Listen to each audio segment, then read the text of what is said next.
Hello everybody and welcome to our review of Junitaisen episode 6, Even a Champion Racehorse May Stumble. I say our, but it's really just me, Lum Romiyasha, because my cuck of a co-host, me Lord GTZ, didn't watch the episode in time and miss our recording window. That irresponsible piece of trash, I swear to God, he better get his act together for episode 7 or else. But anyway, as this title suggests, no matter how powerful the warrior, they aren't invincible, as not one, but 3 Zodiacs discovered all too late. Yes, as we predicted, 3 fighters bit the bullet this week as the anime finally finished adapting the monkey, sheep, and horse chapters all at once. And while I appreciate their attempt to shake up the formula and not make the death of a titular Zodiac obvious every episode, functionally, I think it led to uneven pacing and a lot of cutting around that detracted from the action. The plot thread I felt suffered the most from this was Sheep's, because for the first half of the episode, we keep cutting back to him about to fight Tiger, and every time it's just Tiger acting drunk and Sheep commenting on how unwarrior-like she is and underestimating her, blissfully unaware of his ironically imminent demise.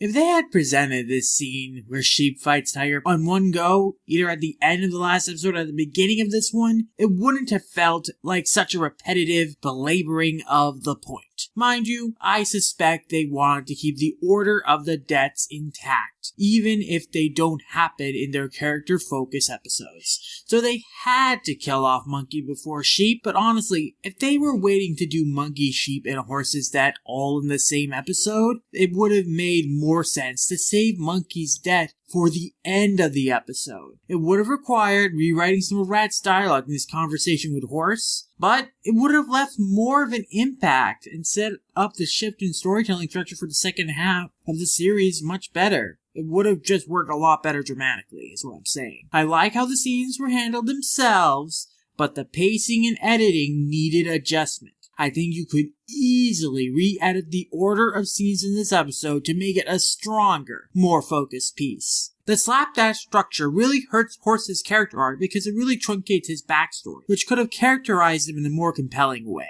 Honestly, Horse is presented as such a passive character in this episode that I honestly found no sadness nor pleasure in his death, unlike any of the previous Zodiacs. His backstory was basically he wasn't strong enough as a soldier, so became Captain America, basically, and got a really strong and adaptable body. But he still has a cowardly heart, so he doesn't put his strength to good use. It's an interesting idea for a character, but Horse doesn't really get time to develop. Most of his screen time is him trying to justify cowardly hiding himself and waiting it out so everyone else dies, and being really confused about all the cryptic stuff Rat is saying. Like, his death is karmically ironic, like most of the other Zodiacs. I do think it's neat how his refusal to fight ends up being his undoing, arguably dying in the cruelest and most painful way of all the Zodiacs so far, by suffocating to death. That's some clever writing, playing with our expectations by having a character die without having been fought and killed first, but I wish Horse's character had been more fleshed out so I could feel horrified at his death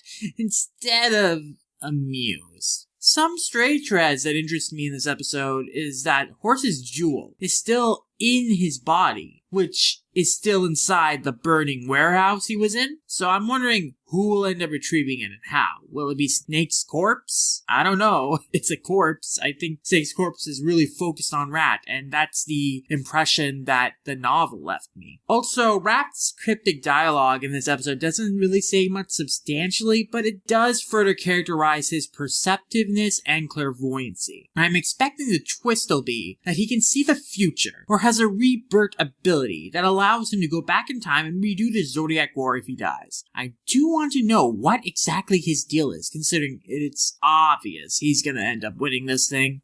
To compare differences with the light novel, outside of the tail ends of previous chapters being adapted, I found it interesting that the motivations behind the Zodiac War are first explained during Horse's chapter, when it was given to us in the anime last week during Sheep's. It makes more sense to do it during Horse's chapter, because it is the halfway point of both the war and the novel itself. And yes, the novel does state that the 9th Zodiac War, the one Sheep competed in, did take place on a space station. Man, do I want to see a prequel anime about that! Interestingly, this explanation isn't narrated by any named character, but it's a nebulous word of God sort of thing. maybe we're supposed to infer that Decipal or whatever his name is told us all this. I'll predict Navi is going to be the one to explain it in the manga, since that's his only role, to provide exposition. So why not? Anyway, the horse chapter actually explains Ox's motivations for fighting in better detail, revealing that he had encountered Boar's corpse before he encountered her, and he realized that he needed to kill the other Zodiacs with his own hands before Rapid got to them first and grew his army. These details definitely paint his actions in a different light, and I'm wondering when this motivation will be revealed in the anime.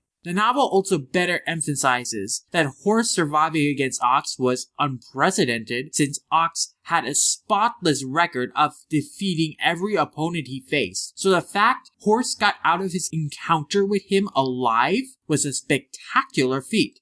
In general, the novel does a better job at making Horse's character, strategy, and circumstances more interesting. And it does this without ever actually getting inside his head, mostly using third-person omniscient narration, which really plays into the idea that Horse never speaks except when he's introducing himself, which is something the anime kinda abandons by having him constantly thinking to himself. The Horse chapter is pretty short, so if they had adapted it without borrowing from any other chapters, the anime would have had to add a lot of extra scenes. But again, I really do think they could have fleshed out his backstory into something more interesting. Overall, I'd say Horse's arc was more interesting to read than it was to watch. And that about does it for my thoughts on episode 6. Hopefully that lazy rat Wheelor GTC watches episode 7 like it's supposed to, so we can record and release that review on time. Otherwise, I might have to trap and suffocate him just like Horse.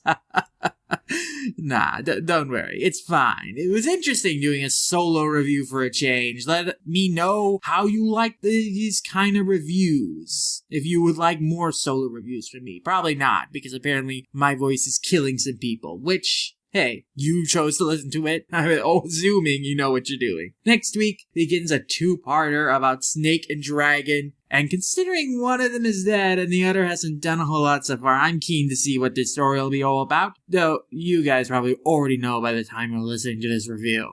Well, anyway, I hope you enjoyed this review and my speculations. So, hey, why not give me a round of applause? I had to do this all by myself after all.